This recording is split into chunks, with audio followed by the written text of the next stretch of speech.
So for those of you who don't know me, my name is Brad Felker. I'm a psychiatrist with the VA, a professor with the University of Washington. It's been a real pleasure to help put these lecture series together over the last year. So you have landed on our 201 series, which is obviously a little more advanced than our 101 series. The 101 series was put together to help people during this transition to digital health, kind of fill in the gaps and build their foundation and build up their confidence and competence in just basic digital health modalities to care for patients.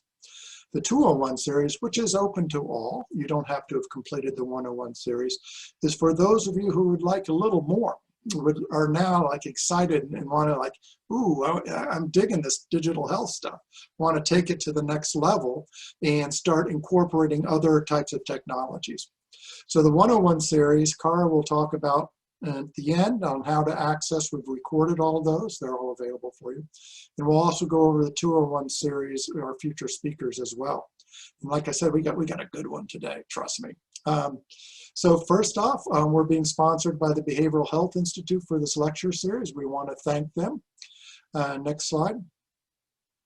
So the BHI is a training workforce policy innovation center. It's a center of excellence where they've really put a focus on research, clinical outcomes, with a particular focus on addiction and mental health, and more specifically, young adults with early psychosis, behavioral health urgent walk-in clinic, looking to expand digital health, that would be us, and then working on just sort of policy development. So we really want to thank them for supporting this series. And it's this point that I also want to really extend a heartfelt thanks to the other members of our team, that this series would not be possible without them. And that would include Cara Tao, Melody McKee, Kimba Smith, Betsy Payne, new member of our team, and of course the amazing Randy Gray, who handles all our tech issues. So a big thanks goes out to them. Without them, this would not happen. Next slide, please. So as we go through today, Cara and I will be monitoring the chat and the Q&A section. If it's sort of a technical question, we ask that you put it in the chat box. If it's sort of a content question for the speaker, put it in the QA box. If you mess it up, that's fine. We'll figure it out. Just if you got questions or concerns, try and use that modality. But if you don't get it right, we're not coming after you. It'll be just fine. Next slide, please.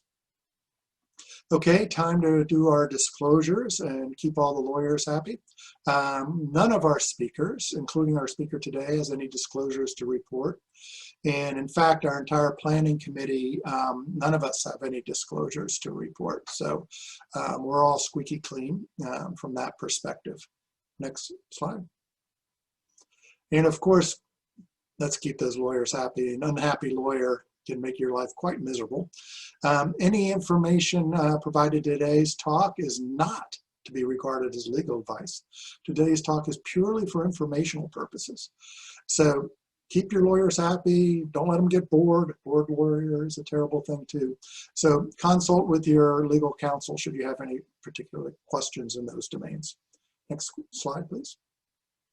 Also, a big thanks goes out to the Area Health Educational Center. They're also sponsor for this series. And of course, our beloved Northwest Regional Telehealth and Resource Center, NRTRC. Great organizations, you guys. If you want to learn more beyond our 101-201 series, we would really encourage you to check out these organizations. They're doing really important work. Next slide. All right, it's time for me to basically go away. But before I do that, we have a fabulous speaker here today. I'm so excited about this talk. Dr. Perry, Kristen Perry, is a program manager with the Integrated Care Program at VA Puget Sound. She's also an associate professor at the University of Washington School of Medicine. She trained as a clinical psychologist, having completed her undergraduate work at the University of Washington and her graduate work at Seattle Pacific University.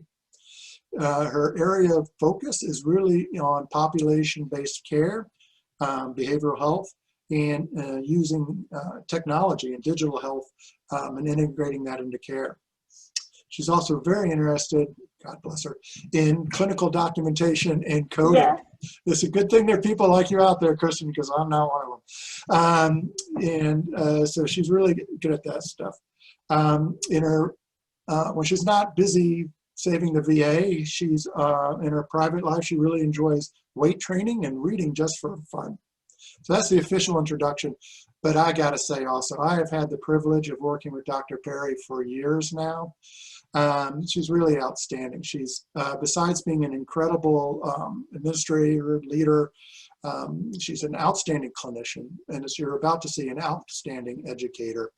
And she's really doing foundational work on taking these digital health technologies and sort of moving them out of the lab space and implementing them into the clinical space, which is really difficult to impact cultural change if you've ever done that in a clinic. So it's been an incredible privilege to work with her over the years, and I'm also happy to call her a good friend. So with that introduction, I'm out of here, and I'm turning you over to Dr. Perry for today's talk. Thank you.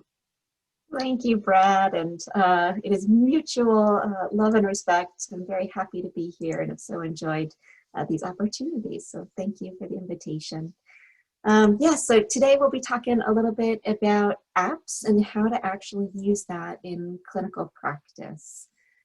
So a few quick objectives. Hopefully today you'll leave with some more familiarity with just general recommendations and available tools for rating apps. You know, how do you know which one is good, which one to choose when there really are so many on the market now?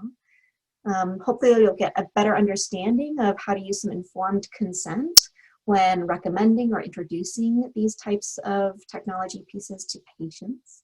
And then also just some awareness around best practices when you're actually going to be using these. And there's even a little documentation piece at the very end, because as Brad said in the intro, I just can't help myself. So you'll get just a little bit of that. But I really do hope today it feels very practical. We'll talk a little bit about some research and things like that, but hopefully this will be a more of a step-by-step in, you know, when you return to the clinic this afternoon or next week, what you would actually be doing yourself for your behaviors. So here's my, my little bit of research at the outset here. There are apps for everything. You want it, it's probably there or something very close. So I think that it's probably well known at this point that the internet and apps are just continuing to bloom. The bubble continues to grow.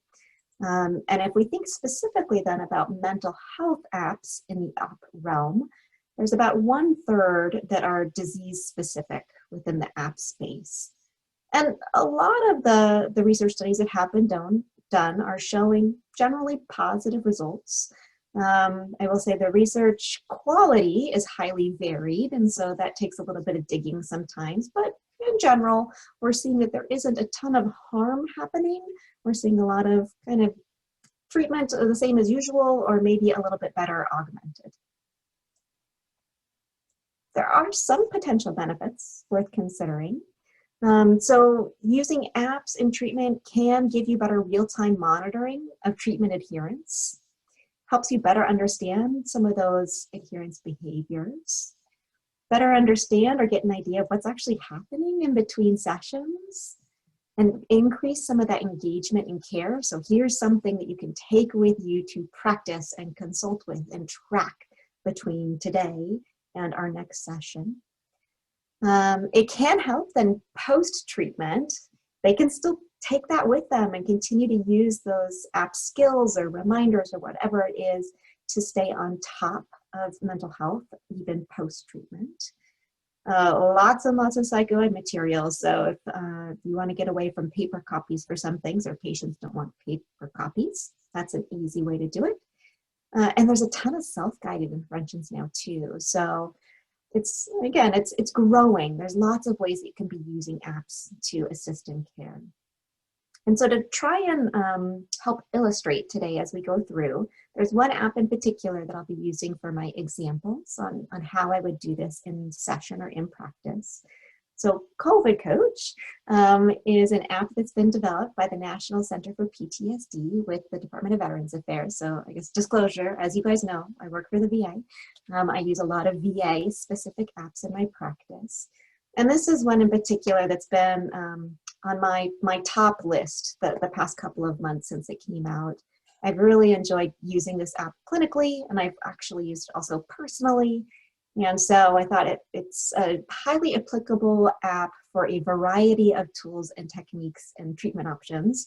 So it's a good kind of catch-all, and I'm using it a lot right now. So here you go.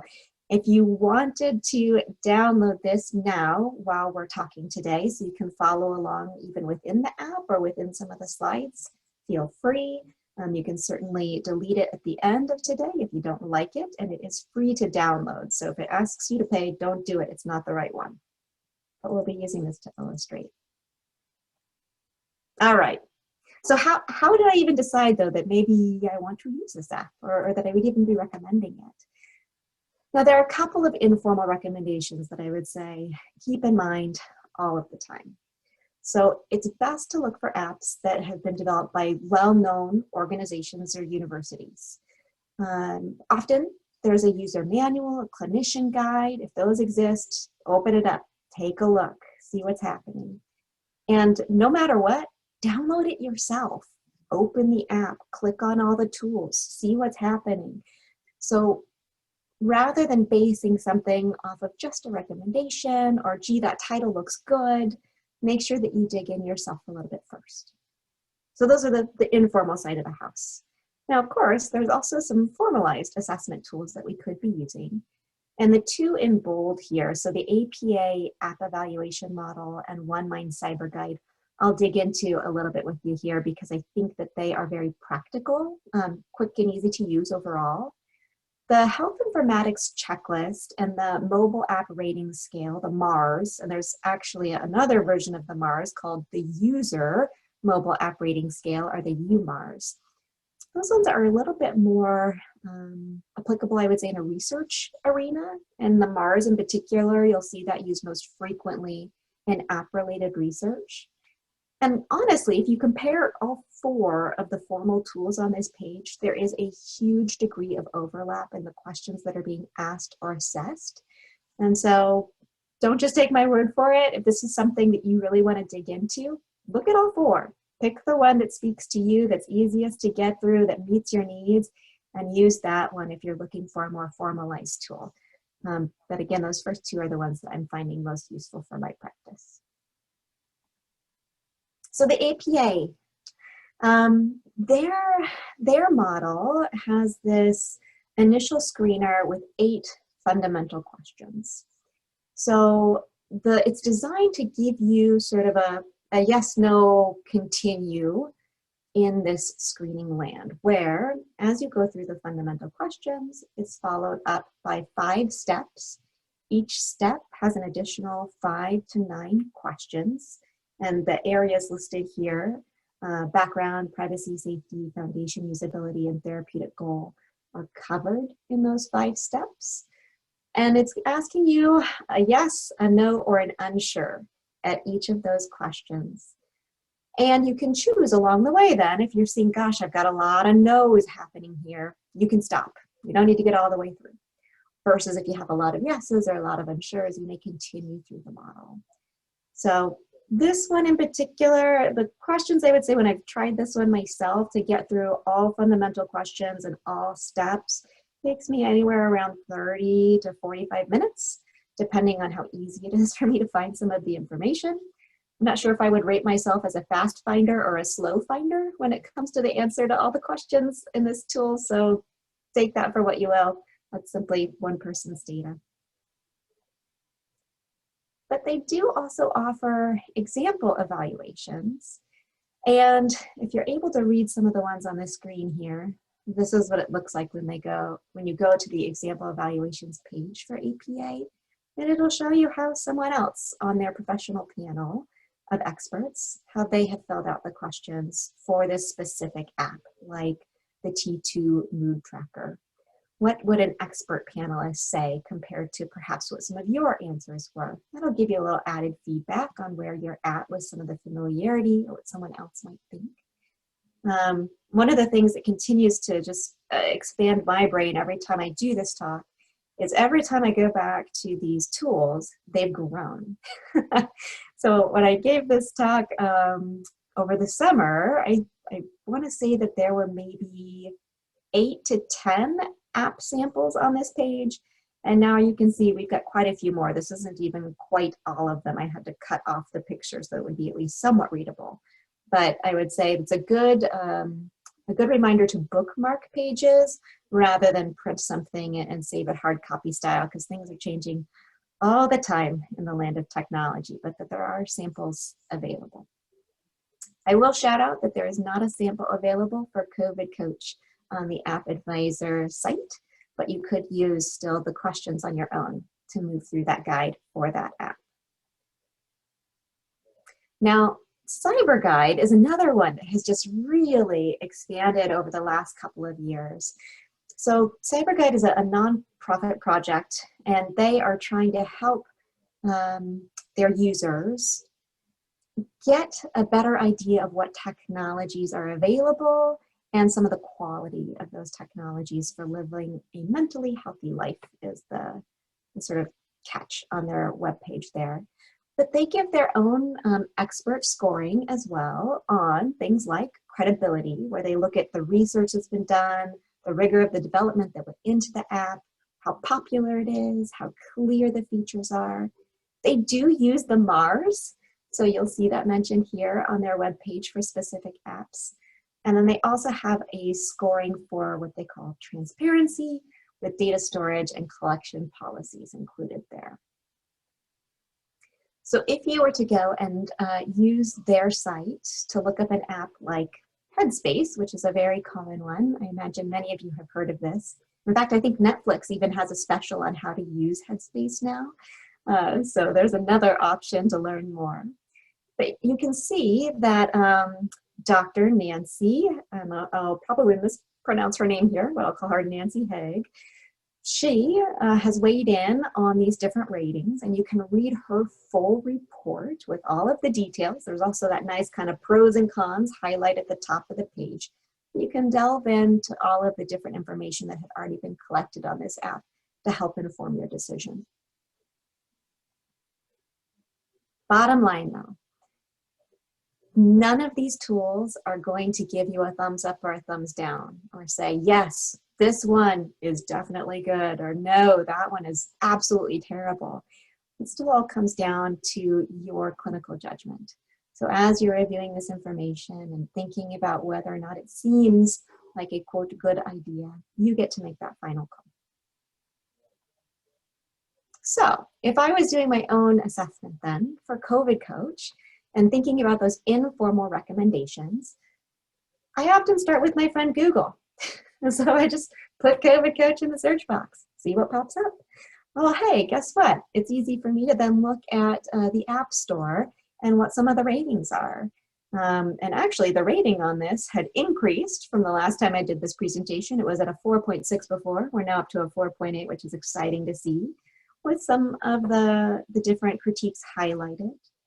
I also saw that there was a YouTube video on how to use COVID Coach, sort of an introductory guide. And so that was one place that I started, just to get a better idea of what was happening with this app and who had maybe already taken a look or tried it out. In the formal tools, just to give you a little bit of a closer lens here, remember I said APA doesn't have a sample available, but I can still go through those questions on my own. And so if I was running through those 8 foundational questions that start the APA app evaluation model, you can see them here on the screen. So some of those questions include things like, what platform is this available on? Well, for me, I'm giving a thumbs up here. I love to see apps that are available on both Apple and on Android. And is it available on desktop? Unfortunately, that one's a no. So some apps are not only available on tablets or mobile devices, but there are also apps within the internet or computer realm. This one isn't there. Has it been updated recently? Yep, It sure has. It was just updated in February. Is there a transparent privacy policy that's clear? And do I know where to find it? Yep, that was easy for me to get to. What kind of data is being collected and what happens to it? So I can see for this that COVID Coach does provide anonymous usage data within the app that is auto set to the on position when the app is downloaded, but you can change that slider to a no.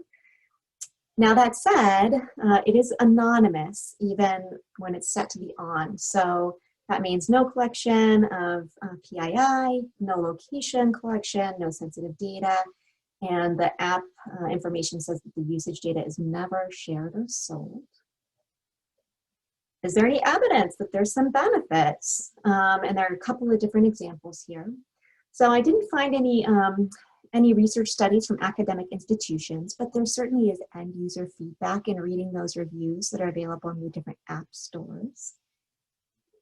Is there a clinical foundation? Is there something within this app that makes me think it's actually based on some kind of research or based on an evidence-based intervention? Yes, I would say so. And does it seem easy to use? This one you're going to see a lot of my own personal judgment in, or my own sort of personal take. I find COVID Coach personally really easy to use, but a little bit overwhelming. There is a lot of stuff in this app. And so you'll see that sort of come up later as we talk about how to introduce apps so that perhaps they're less overwhelming or people know how to use them better for the need. Now, if I was using CyberGuide in addition or instead of for my formal tool, hooray, there is a sample rating on there. It doesn't have all of the details available yet though. So this is actually new as within the last, I would say 3 months. So I checked about 3 months ago, COVID Coach was not on CyberGuide. It was up now when I was prepping for today. So we've got a credibility score available and you can see some of the details that go into that. However, scores for user experience, transparency, and professional review are not yet available. So for me, when I got here and I saw this, I was initially excited and thought, oh, great, this is finally here. And then I thought, ooh, credibility, that isn't maybe what I was expecting based on my use of the app so far. And so it's great that you can expand those details and take a look at what's contributing here. So we know there's just not a lot of formalized research yet. There isn't research independence and review available yet, or that research base. So that's really bringing down that credibility score here. So my general rule of thumb with apps and with researching things on websites is click all the buttons. See, open all the information as much as you can get to. I haven't broken anything yet, knock on wood, it's worked okay. All right, so based on my review, I'm still feeling very comfortable about COVID Coach. I'm thinking this could be really useful to be recommending in treatment. So before I recommend something though, related to apps, there are a few things that I want to think of just right off the bat. And so the first is whether or not my client is even interested in this. Is this something that they would want to use rather than something that I might be sort of forcing in my hierarchy as their provider, as their doctor? I want this to be a choice. So is this something that they want to consider or that could be useful? And if the answer is yes, do we have the means or the logistics to actually use an app? So does my client have access to a smartphone or a tablet in this case because it's not available online? Do they have access to Wi-Fi because some of the features are specifically connecting to other internet resources, and when we download the app, we need a connection? And it can be helpful too to just kind of get an idea. Is this something that they would normally do in everyday life? Does this person tend to use apps and technology? Or is this going to be something very new and different and perhaps very uncomfortable? So that can be helpful to gauge as well. So what might this look like? Some of the questions that I might say out loud in session would be like, do you own a phone or a tablet that's able to download apps? Is your phone or tablet Apple or Android? especially if you've chosen an app that is only one or the other operating system. It's great to weed that out first, because if you go off on talking about how great this one app is, and it's only available on Apple, and then you come to find out your patient only has an Android, well, there went your beautiful explanation and 5 to 10 minutes of your session that aren't going to be applicable anymore. So that's a good one to ask up front if it's especially on one platform or the other. And have you ever used a health-related app in the past? So example, maybe you've been using something before for tracking your nutrition or tracking exercise. Have you ever done that before? Are they using these things regularly? So if we've gotten kind of a baseline buy-in, yeah, okay, they are interested. This is something that we could be considering. We want to give some rationale. Why would I be asking my client to use one of these tools? How is this actually going to benefit or augment or change treatment? And so it can be really helpful to discuss the hows and the whys. How and why is this going to be beneficial? You can include some of that relevant information that you may have gleaned from when you were doing your own personal research in vetting the app. And I mentioned this once already a little bit, but just to say it very clearly, do recognize your power in that patient-provider relationship. So when you're recommending something, it may be perceived as that is the only option. So make sure that we're offering our clients a choice. An app is just one tool in which we could use. However, paper and pencil will still get the job done, or accessing a free online video or other options are available. So if you can present this as a choice, it just allows that better collaboration, alliance, buy-in. So what might this look like?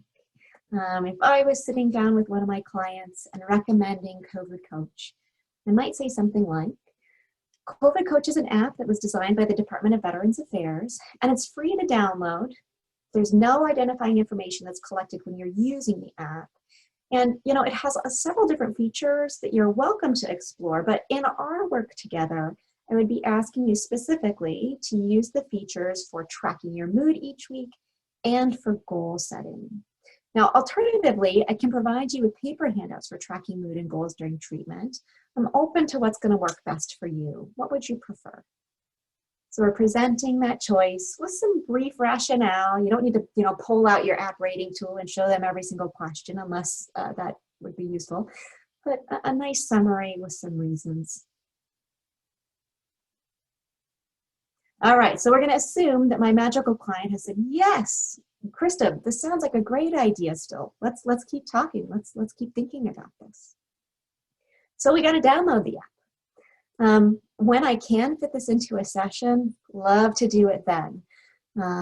Even in virtual care right now, oftentimes, they've got a phone handy, it's nearby. Hey, can you grab that? Let's see if you're able to find the app. Few things to keep in mind. We are going to need some connectivity. There does need to be space on the device. And here's the big one, passwords. I found this with a small handful of patients, but there is a small handful of patients where you go to download something and they have no idea what that user ID or password is. Some of them know how to get it quickly, others not so much. So sometimes that's something to problem solve together or engage another family member or support person that can help at those times.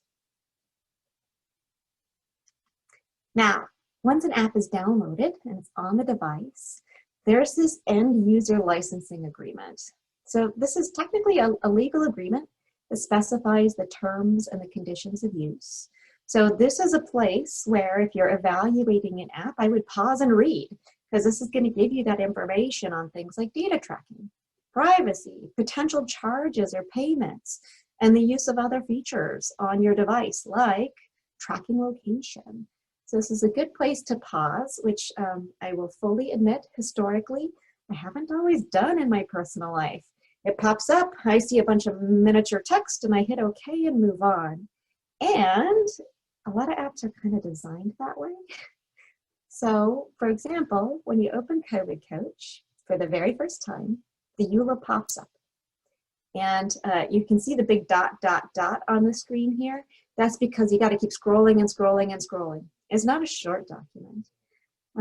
However, from the moment it pops up on my screen without doing any scrolling, I can hit the I accept button. So I would say this is one time to pause the finger clicking and actually do a little bit of reading to see what's in here. This is one thing I like to say when working with clients, because I am not I know how to use Google, but I'm not a Googler. I've never designed my own app. So my understanding of the legalese and all of the details is limited. I'm a psychologist. So I might say something like, as the app opens, you're going to see the software license agreement. I want you to review this information, and if you have any questions that come up, I will answer what I can. Once you've reviewed it, if you are still agreeable to using the app, then go ahead and tap the agree button. So we're not going to help them download it and push the agree for them, but pause there. Some people don't want to pause, and that is very much their choice, their discretion, but invite them to do so. All right, so then a couple of additional things that we might not normally think about as providers. Security.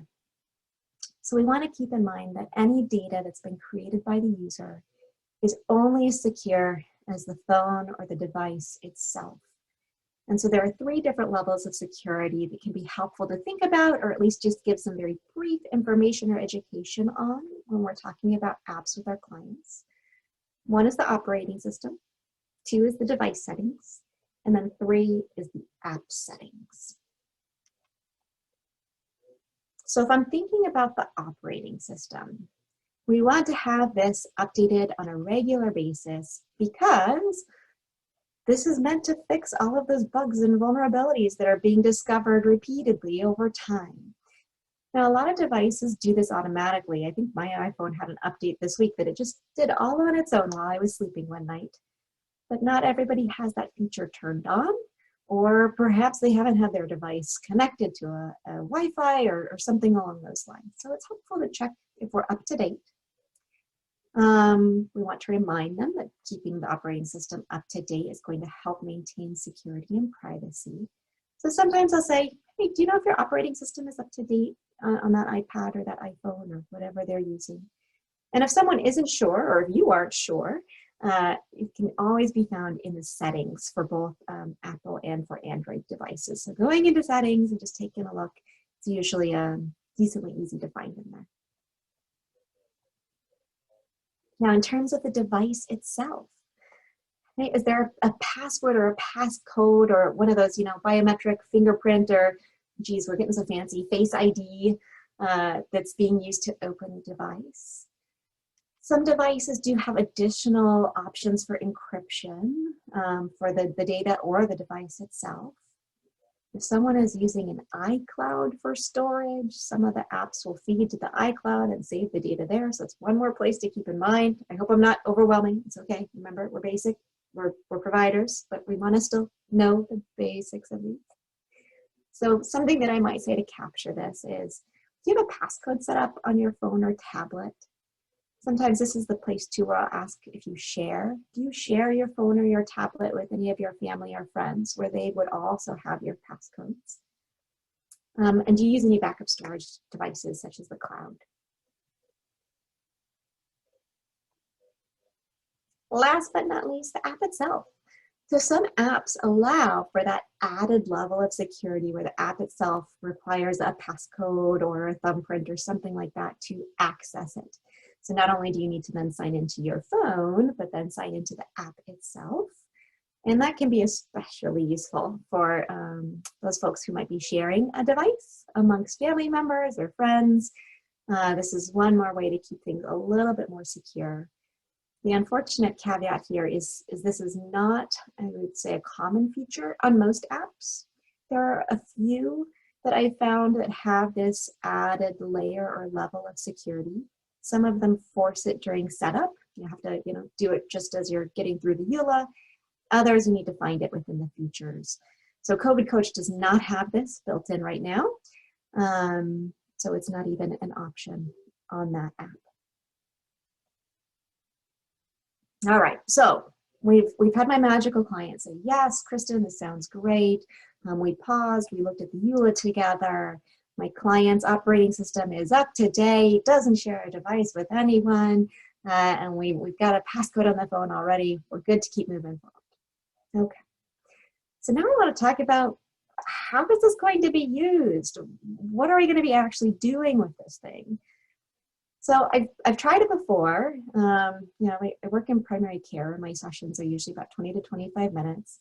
Sometimes time gets tight, and I've tried it before where I say, you know, okay, let's get this app downloaded. Here's what you would be doing, and like, that's it. I don't do much of an explanation. Oftentimes, those clients come back to me and they'll say, yeah, I downloaded it and I looked at it, but I didn't really know what to do after that. Or, you know, I opened it, but didn't get beyond that. So it's a great idea either in the moment in session or through, you know, sending a secure message or a mailer. You provide that added level of what to do, how to use. Now, if you're in person, which some of you may or may not be at this point with COVID, but if and when we all return to that, it's a friendly reminder to let the client drive. So sometimes if you know the app well, it can be kind of that anxiety around like, and then click this, and then, you know, I know how to do it. I know where the buttons are. But if you allow the client to click themselves and sometimes even struggle through that a little bit to find what you're talking about and push it and, you know, scroll, the learning takes place a little bit better. So please let them try.